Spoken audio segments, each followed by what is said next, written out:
what is wrong with the GDP measure, gross domestic product, and GDP growth, which is called economic growth. This is summarized in 3 bullet points by the French economist Jean Gadrey. I'm not sure if I am pronouncing his name correctly. Jean Gadrey is, of course, a different kind of economist. He is not a typical mainstream economist. He is a so-called heterodox or unorthodox economist. He has a much broader view than an average mainstream economist. So, in 3 points, I'll read it now. Everything that has monetary value and can be sold will bump up GDP and growth, whether it adds to the individual or collective well-being or not.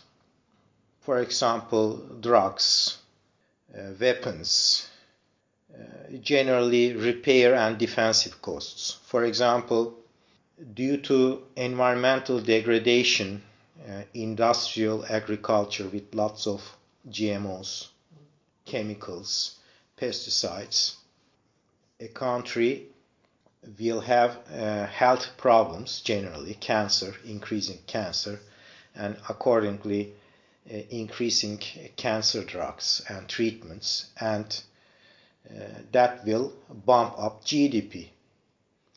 Or drugs, for example, increasing drug use generally. I'm talking about legal drugs, or due to stupid foreign policy, increasing insecurity and accordingly increasing investments in weapons, for example, race for weapons, arms races. This is an important point. 2, many activities and resources that add up to well-being are not counted in GDP simply because they are not market activities or resources, or because they don't have a direct production cost expressed in money terms.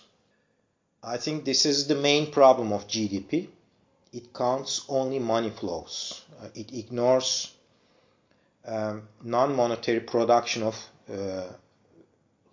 society and also non-monetary production of the nature, and accordingly ignores the destruction of such, for example, destruction of social structures, social production, and also destruction of nature. 3, GDP is obsessed with monetary outputs, but it takes no account of non-monetary and qualitative outcomes that are very important for well-being. Nor does it take account of issues like the distribution of wealth, inequalities, poverty, economic security, etc., even though all these issues are unanimously regarded as aspects of a society's well-being. Yes, non-monetary qualitative aspects of well-being. As he said, GDP is obsessed with quantitative monetary outputs. This is a disease of mainstream economics, actually.